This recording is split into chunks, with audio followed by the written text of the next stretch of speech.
everyone, and welcome to Alzheimer Speaks Radio. I'm your host, Lori LeBay, and I'm so excited that you're joining us today.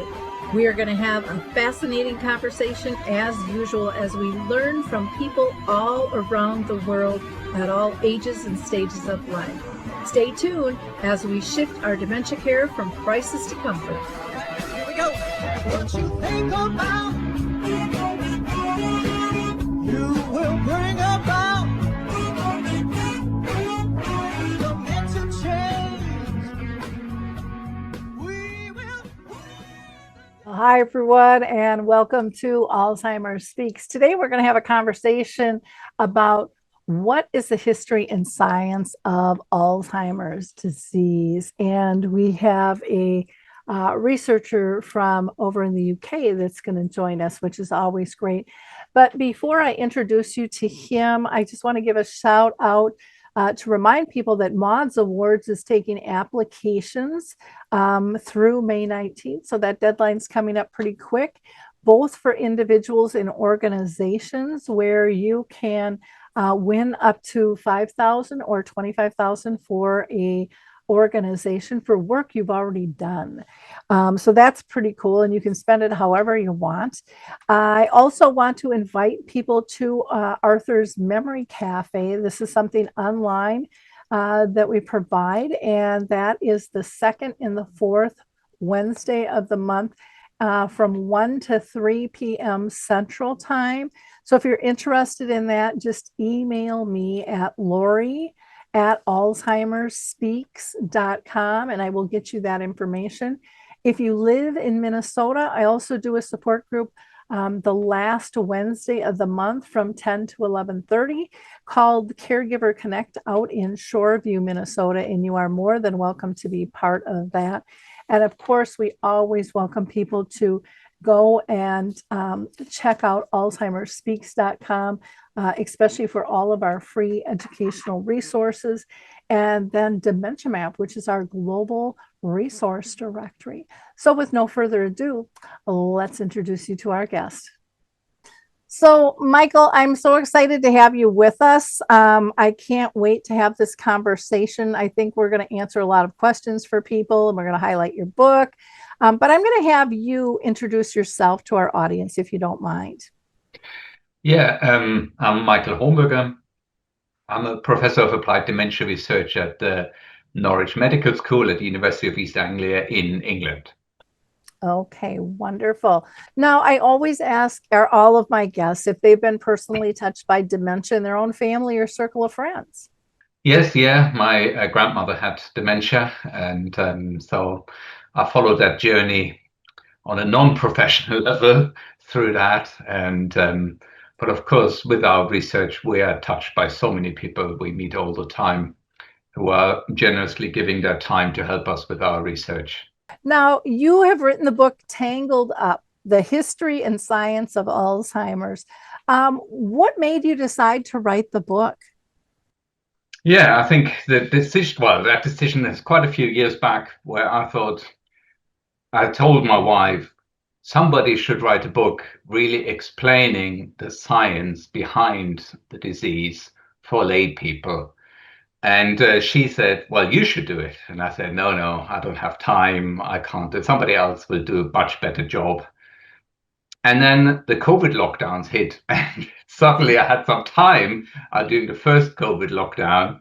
And I started writing, of course. It took them much, much longer to write the whole book.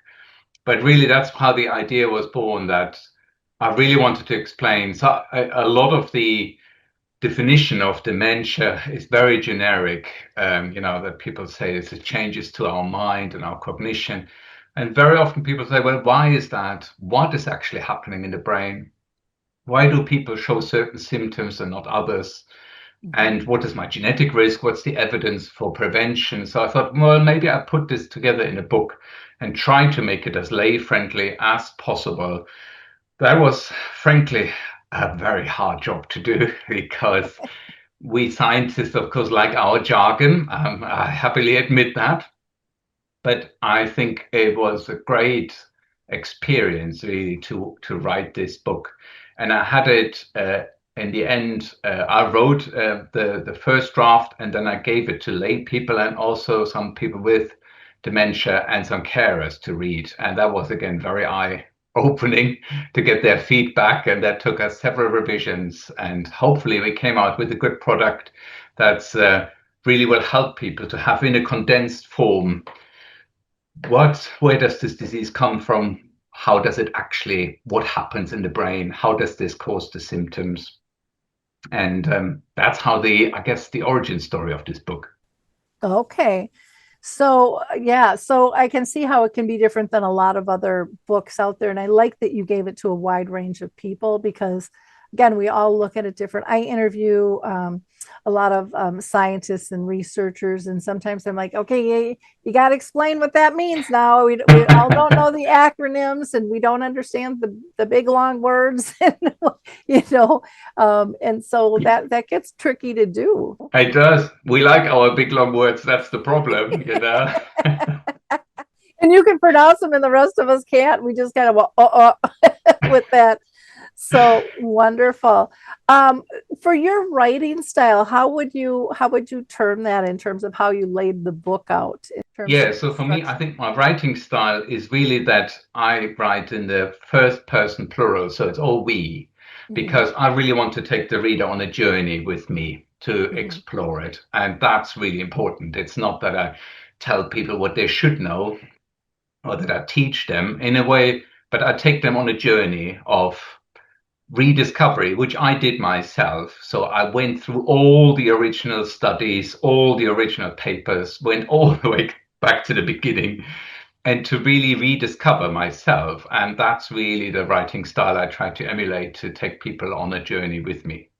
Well, why don't you tell us who the heck discovered Alzheimer's disease and how this all came to be? How, everyone's always amazed on where did I get these names,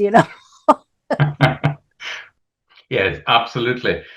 Well, so this is my other benefit. I'm German, as you might hear from my accent, and so Alzheimer's disease was first described really scientifically by somebody called Alois Alzheimer, who was a German, well, psychiatrist, neurologist. I don't know what you want to call it. At that time, they didn't have those labels yet, but he worked essentially with people who had changes to their brain.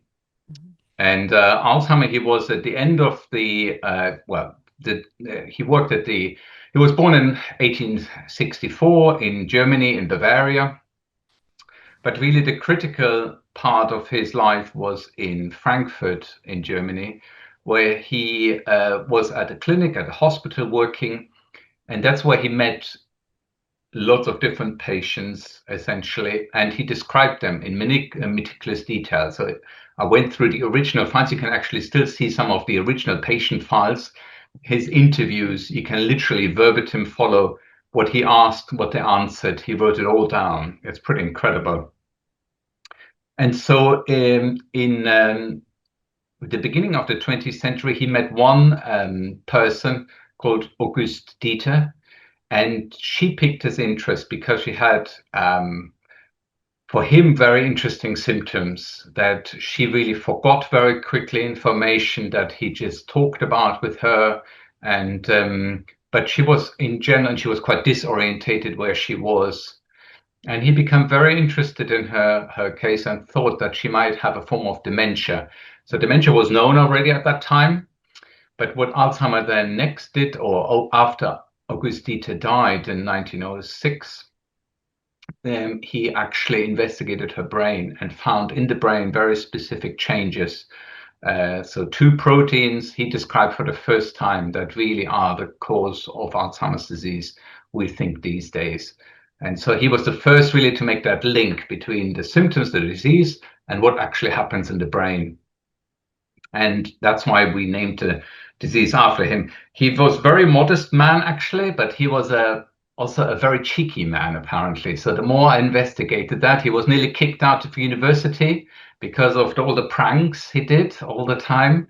And he loved his family. He had three children, loved his wife, who died very young, unfortunately, and then he brought up the children himself, actually, while working. And he was also very modest. He didn't name the disease after himself.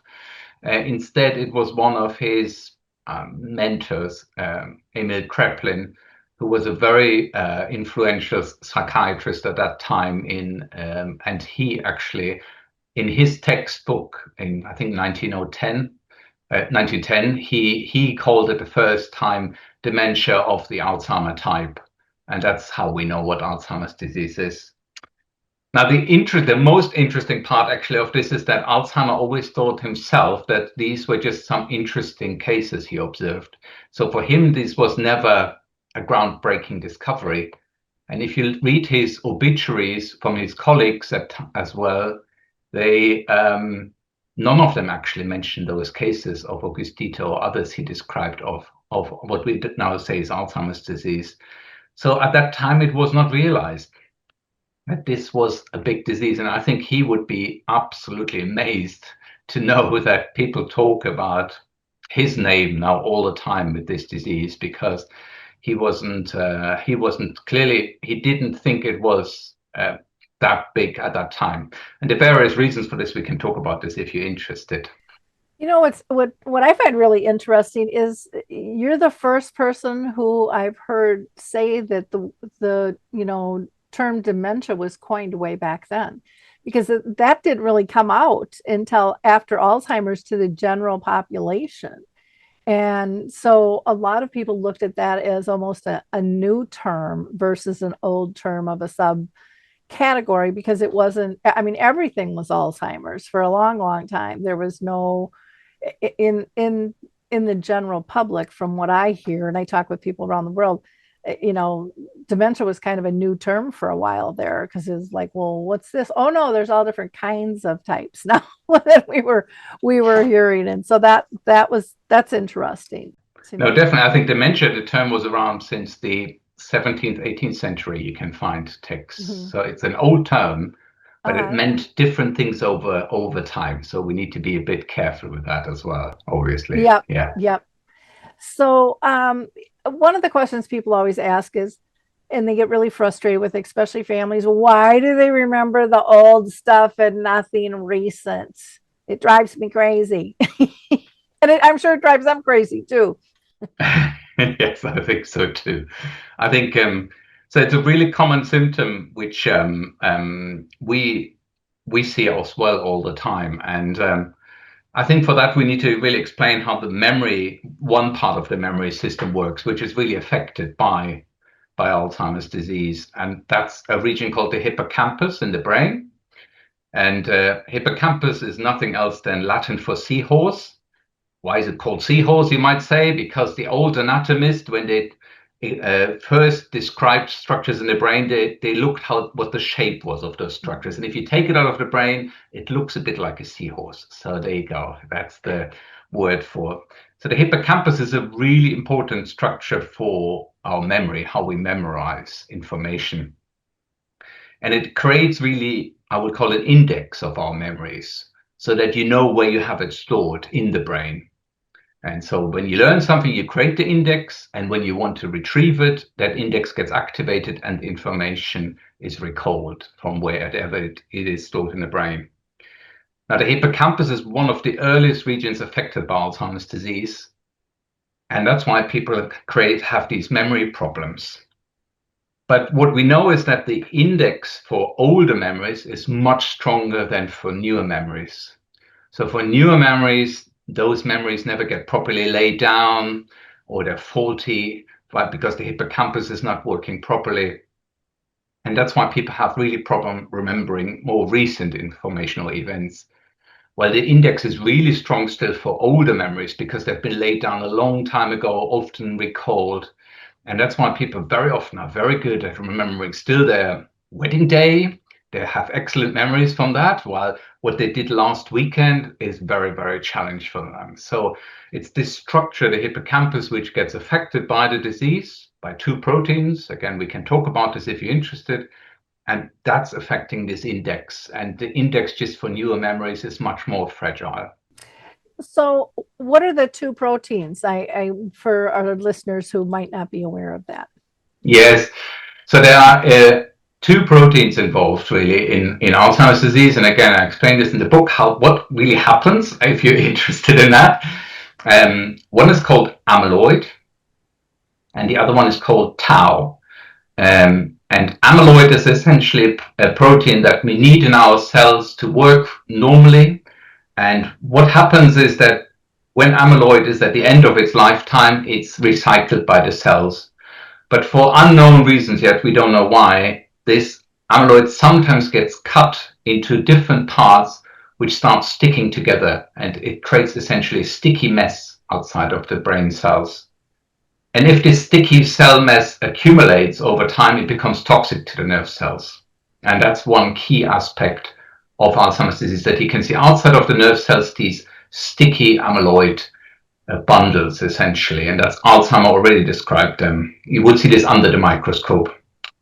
The other one is tau. Tau is really a very important protein in the structure, keeping our structure of our nerve cells intact.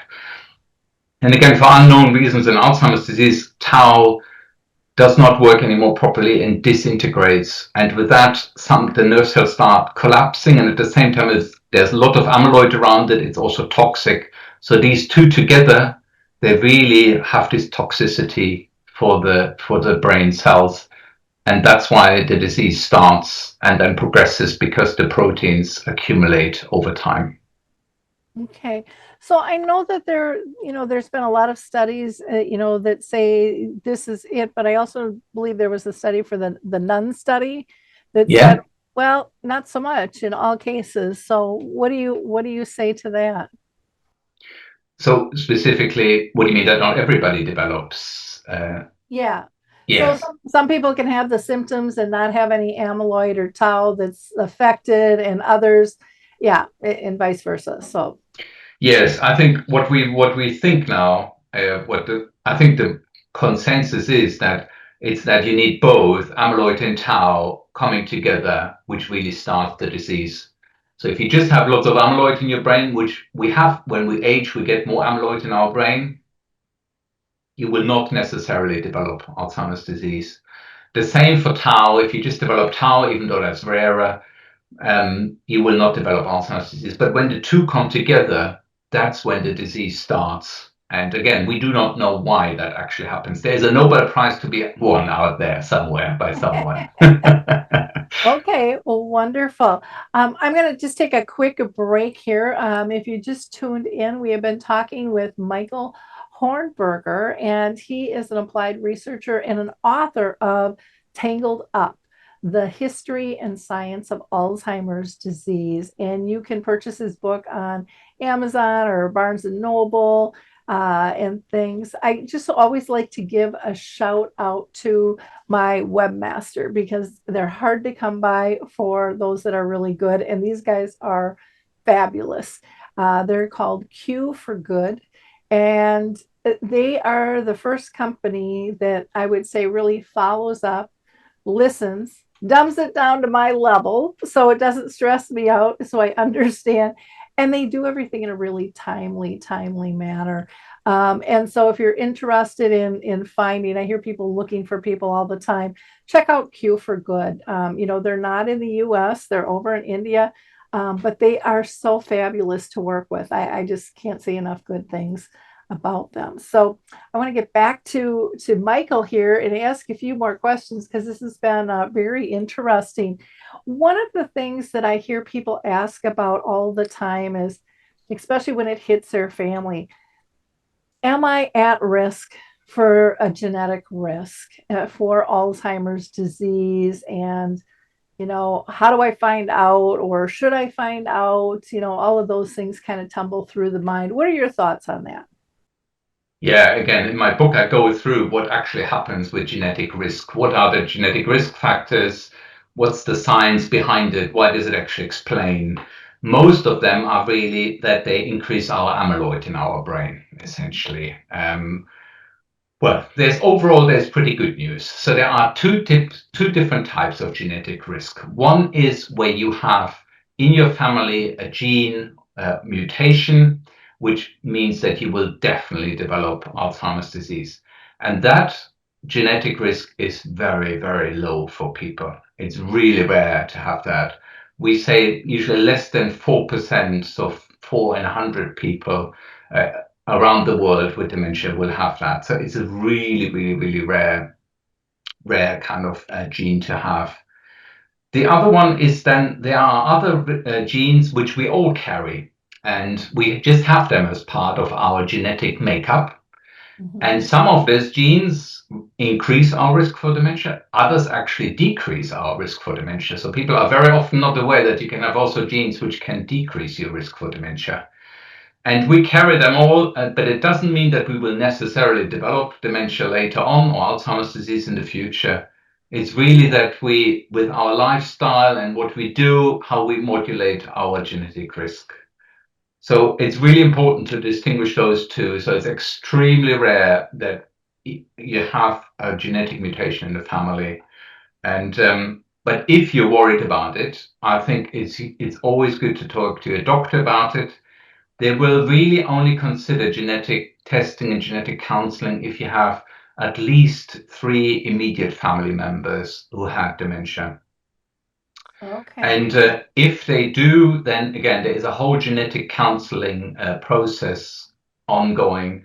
The reason for this is that your genes are not only your genes, but they're your whole family. So it will not affect only you, but everybody around you. And so it needs to be very, very carefully done. But the good news is, as I said, it's extremely rare to have that. But we all have these risk genes, which either increase or decrease our risk for dementia. Well, it's interesting because I've never heard anybody really talk about the ones that can avoid or prevent, Well, like not prevent, but decrease. Let's not decrease. say Okay. prevent. Yeah, Yeah. but decrease. Yeah.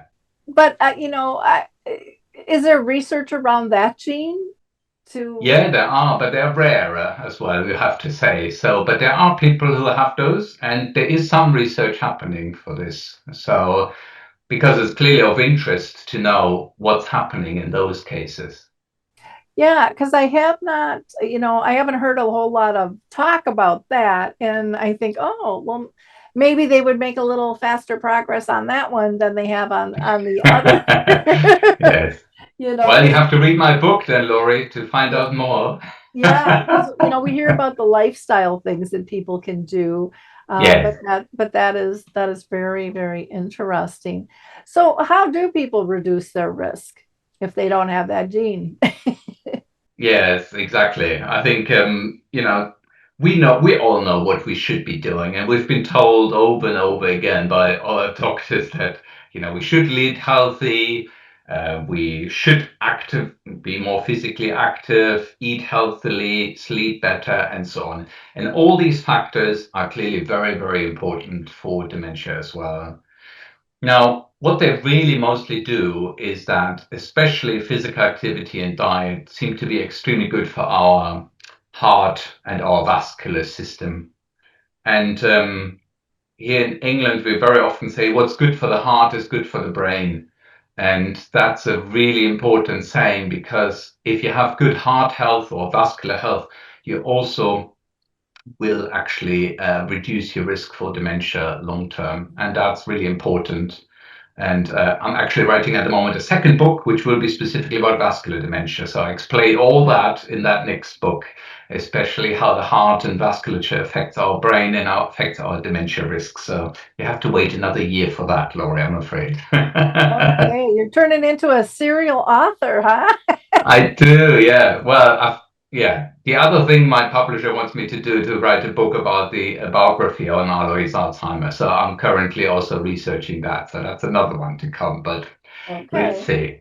We'll Well, see. good, good. But I think other factors, like sleep, for example, sleep is really important for us. If we have sleep, it can really help us. And sleep is very important to tidy up the brain. Mhm. So we talked about before that sometimes the amyloid accumulates outside of the nerve cells. It's during our sleep when a lot of the amyloid gets removed, actually, or tried to be removed. Mhm. So if we have disrupted sleep, that can really increase our risk for having more amyloid and therefore increase our risk for Alzheimer's disease. It doesn't mean that we will have it, but it just increases the risk. So good sleep hygiene is really, really important. And then lots of other factors, which again are more for our metabolic health, like having diabetes, having a healthy weight is really important. Even if we have that, it's really, really important that we take our medication as prescribed by the doctors. Because if you have like high blood pressure or diabetes and you are on medication, you're not necessarily at higher risk. It's only those people who have those conditions who are not either aware of it or do not take their medication that are at higher risk. So that's a really important message. If you have those conditions, really, please, please, please take your medication as prescribed by your doctor. It's very important. Yeah. Well, and I know being hydrated and stuff can be really important too, and kind of Absolutely. mask things or depression.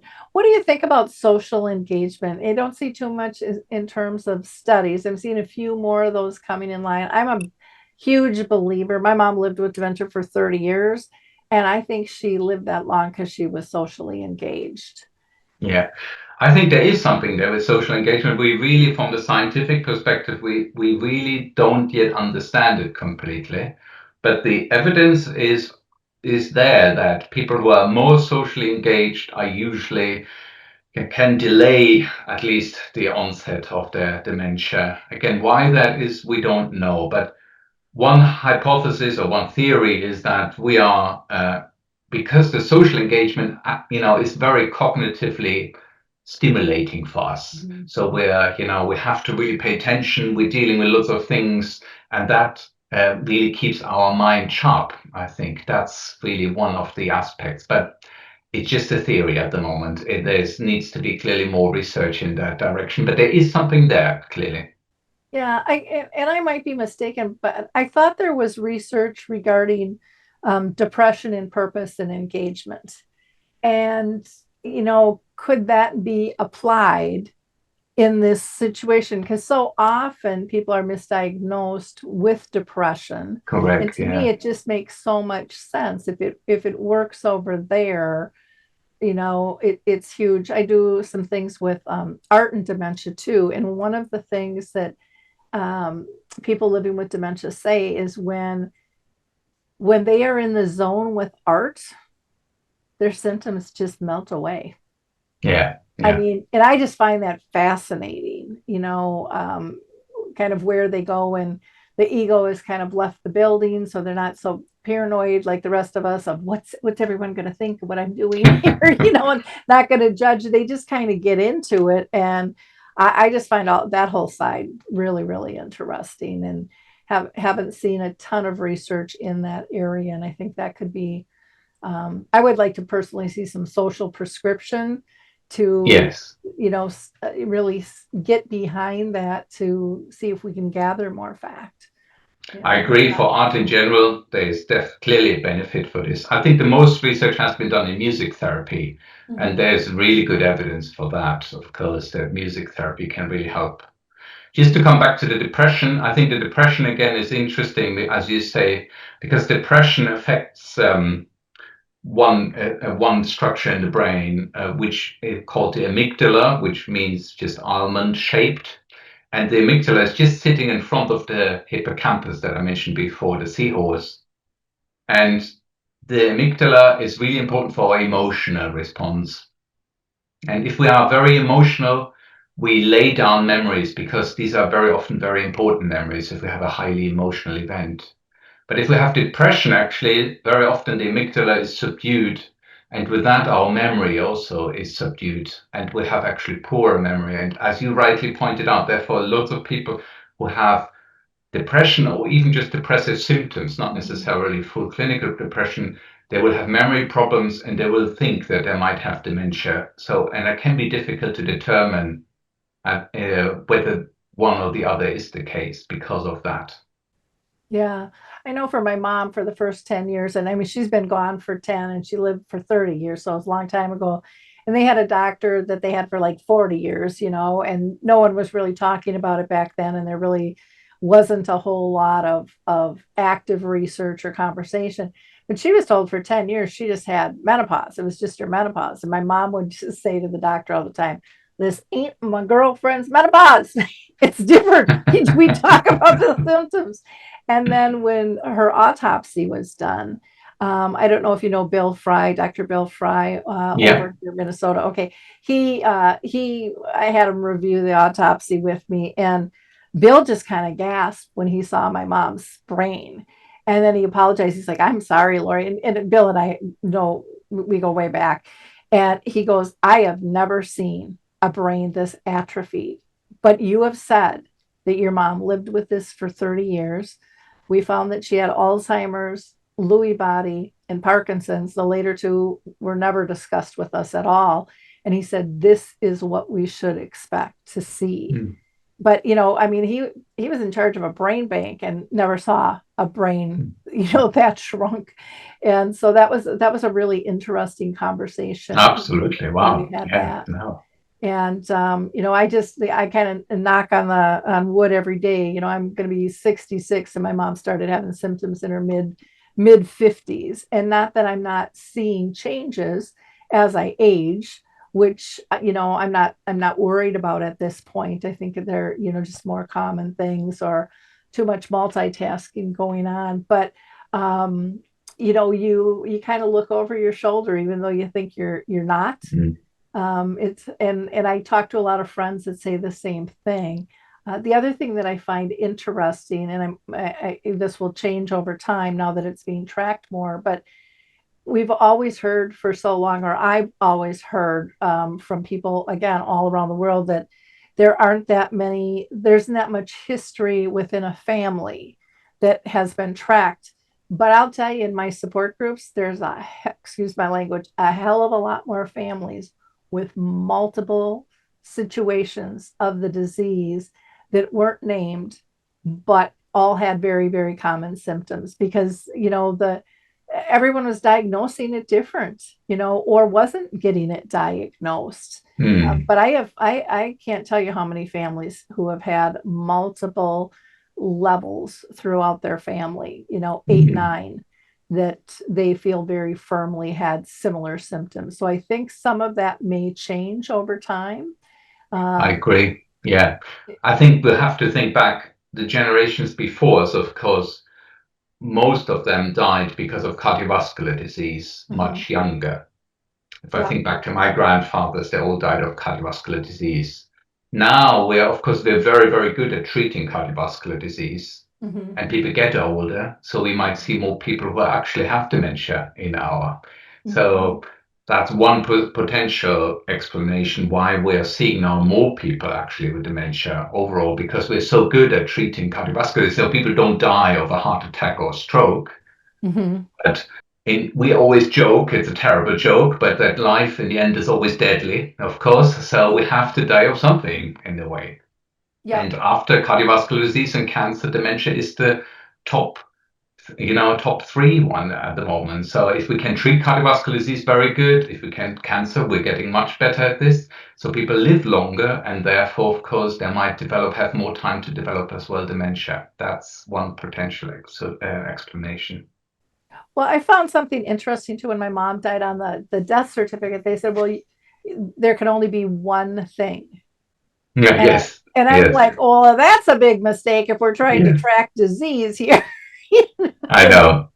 And so, Alzheimer's got listed, but there was no mention of the Lewy body or the Parkinson's, or anything else. And I believe that has been expanded now, so there's better data to be able Yes. to see, because do a couple combinations increase the risk, all of those types of things too are in the back of people's minds.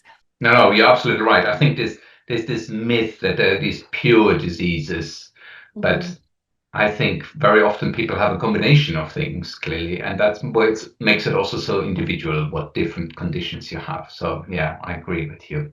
Sorry, go Yeah. ahead. I was just going to ask you if you can talk about the lesser known types of dementia.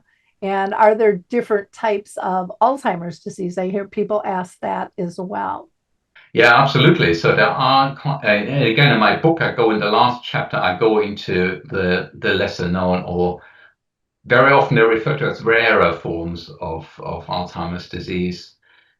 And they range from very different, can have very, very different symptoms. So some a condition called posterior cortical atrophy, which is again a long name. My apologies for that.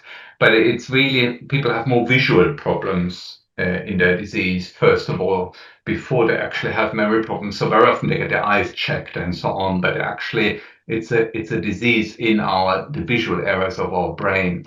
But it's again caused by amyloid and tau. So it is Alzheimer's disease, but in a way of a visual form. You can think of it like that.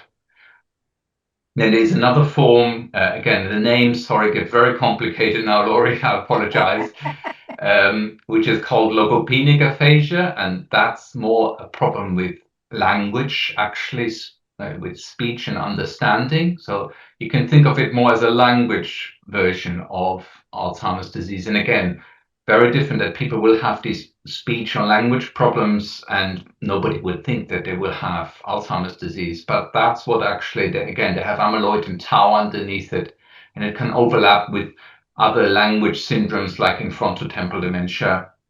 And then there's these kind of diseases like corticobasal degeneration, and these are the people have more issues with their movement, and there can be more, so they have problems with their movements. And again, it's like a movement version of Alzheimer's disease. And for these different forms, it really just depends where these amyloid and tau molecules accumulate in the brain and what function that area has, and that will determine it. But why does it, for most people, accumulate in the memory areas first, and for other people in these language or vision or motor areas? Again, we don't know at the moment. We have to be honest about it. But for those people who have these symptoms, unfortunately, it can take them much, much longer to get a diagnosis and be treated. So if you're again unsure, talk to your doctor. But sometimes it's, if you have, especially if this one of the more less common versions, it really helps to get a referral to a specialist center where people might have more experience with such cases and can give you a better diagnosis. So I would encourage that people not to think only of memory problems, but again, you can have other symptoms for other forms of Alzheimer's disease, even though they're much less common. Yeah, it's interesting with the aphasia because I've had a few people in my support groups, with that, and how how jumbled the words get. And I mean, they're just not even connected to what they're talking about, and they can spit them out and they don't lose their cadence at all or their rhythm of their language. They just spit it out, and it's just like, wow. And what we all found was, because people who have speech issues are really embarrassed and don't think anybody can understand them.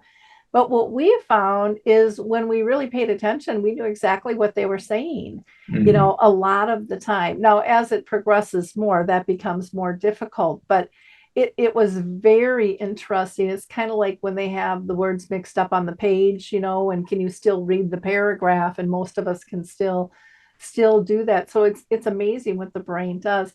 I'm wondering, with the one with the movement disorder, does that get mixed up with Parkinson's much, do you think? It can as well, exactly. Or dementia with Lewy bodies, as you mentioned already. Yeah. So these are all very difficult sometimes to tease apart, actually. It really needs a specialist assessment for teasing them all apart, because they have specific symptoms, but also lots of shared symptoms, exactly. Yeah. So Okay. that's why, again, for the lesser common forms, they can overlap, like the aphasias, as I said, they can overlap with other symptoms from frontotemporal dementia, which can overlap with them, and that can make it very, very difficult as well to distinguish that specific form. In the past, that was not such an issue, but now, since we're having now treatments and drugs that are coming on the market, it will become clearly, because you want to know that the underlying disease is Alzheimer's disease, that you're eligible for those treatments. And that is clearly an important issue. Yeah, I find, over the years, and I stepped into this formally in like 2009, how much the diagnoses have changed. Like initially, it was like, you got Alzheimer's, you got Alzheimer's. And it was like, okay, that was glued to you for life. And now, it went from Alzheimer's. And then I remember when MCI came out, mild cognitive impairment. And a lot of them got switched to that, and they were like all up in arms, rightfully so, going, "There's nothing mild about this. First of all, it's a horrible, it's a horrible name because I still have my same symptoms, and now you're minimizing it." I mean, that's how they felt. Very and, true. and so, and now, and so many of these people have been their diagnosis has changed multiple times, 3, 4, and even 5 times, and you know many of them are getting so frustrated that they don't even want to go anymore because Yeah. they're not getting answers in terms of what can help. So now what I'm seeing is this broader term, Alzheimer's like, or it's kind of this broad category, but no one's really, a lot of them are not pinning it down, but I still think it would be really helpful for them to tell people that this can be a fluid disease and it can change. And I'm not hearing doctors and professionals using that language. And I just think that would help families so much because they're just, they like do all their research, they get all their stuff, and they're like, oh my gosh, I got to start all over again. I mean, that's kind of where they feel. And it's just a huge mental and physical and sometimes financial setback to go through that all again. And some of them Absolutely. are just Yeah. going, I don't want to do this anymore. Now I don't. And there can be a kind of a buildup of distrust in terms of the physicians and the professionals giving these diagnoses, even when they go to specialists. That can vary so much. I agree. I agree because the diagnosis, is still done on symptoms. And when the symptoms overlap or change, it can change the diagnosis. We're moving now, of course, in a new era now that we will have, and in research there already exists, not yet in the clinics, that we will have potentially blood tests in the future for specific type of dementias like Alzheimer's disease or other forms. So that means with a blood test, you could tell if somebody has which type of dementia, regardless of their symptoms. Which, whether that's a good thing or bad thing, I'll let you decide, but it's a different approach so that you can maybe combine as well the two, what the blood test says, what the symptom says, and it gives you maybe more precision. It's again important for us to know which are the underlying proteins because those are the new drugs that are out there that they are treating the proteins and not the symptoms. So we want to get the right drug to the right person with the right proteins, clearly. So that's important. But I agree, the symptoms are very variable and change over time, as you say, and it can be absolutely devastating for families when you have to tell them that, well, we think actually it's now X and not Y. And that's, as you say, you lose a lot of trust then. I agree. Well, in the blood tests, I know people are really who have been through this and on this journey a while are not, the majority of them I'm hearing are not thinking that this is a good thing because of the Mhm. distrust of the change. And they worry for people to get that labeled. What's that going to do to their insurance? Now they've got a Yes, pre-existing potential absolutely. issue. Is insurance going to get involved regarding driving? Are people going to look at them differently? I mean, there's lots of different things out there, especially when this, in my opinion, I'll just speak for myself, but it, it's, I mean, it's a science, but it's a crapshoot out there too in terms of being defined and sticking to it. I mean, it just seems like things change a lot in terms of you have this research that says this, and you have this research that says that. And then you have not always this consistency in terms of delivery systems and styles of how people are testing. And I know for myself, I don't, and I'm sure my doctor's going to be like, get that blood test. You're getting old, Laura. I don't know if I'm going to do it because I don't know if it's really going to help me live life better. I And, agree. Yeah, yeah. and So it's, sorry, I should clarify, Laura. I don't mean for people who do not yeah, have symptoms. I yeah, think it can really more help for people who have maybe a diagnosis and to confirm it. But I agree, even for them, it's not 100% clearly. Yeah. Yeah. Yeah, because I've heard that they kind of want to push it through for the majority anyway. So I know, yes, but I think it's very difficult to do that. And there's a big hesitancy in the community because exactly of those issues you say, it has enormous, implications for people to have that as a risk hanging over them, for them, their families, their insurance, everything. But you can, of course, change things earlier. That's the balance to strike. But I think at the moment everybody's just thinking about it as confirmatory of people who have symptoms essentially, mm-hmm. and then confirm it. Then I think that's a better first step, and then see actually how it really works in the real world, not in research, as you say. Yeah, That's very often what we need to find out. yeah, yeah. So in all of your work, your research and even in writing the book, what's been the most surprising things that you've stumbled along in your journey? Well, for the book, I think the most surprising thing I think there are two in the book. One is I discovered that actually the first person, August Dieter, was described by Alois Alzheimer, it was actually discovered in the 2000s that she had a genetic mutation, and nobody knew that actually. Mm-hmm. And that was really fascinating. Very few people know that, and I hide it somewhere in the book. So yeah, if you read the book, you have to find that information somewhere in there. The other one is a bit of now more a tragic one, and that's I discovered that there was another person beside Alois Alzheimer who actually discovered the same disease at the same time, but it doesn't carry his name. He has been forgotten by history essentially, and his name was Oskar Fischer, and he was in Prague at that time, and it's not clear why the disease is not called Alzheimer Fischer or Fischer's disease or whatever, Yeah. but it's Alzheimer's disease. And yeah, Oscar Fischer, he was overlooked. He actually published much more on these cases than Alois Alzheimer ever did in his life. So there is a big Wow. irony in this, yes. So I have a whole chapter on him. And unfortunately, Fischer had a very tragic life because he ended up dying actually in a concentration camp. And as I said, was never recognized for anything. So in a way, it has become somewhat a mission of myself to raise the flag for him that he should be recognized as a person who co-discovered the disease with Alzheimer and should be far more recognized. Yeah, I agree. I did not know that. So thanks for sharing that. Anything else that you want to share with our community?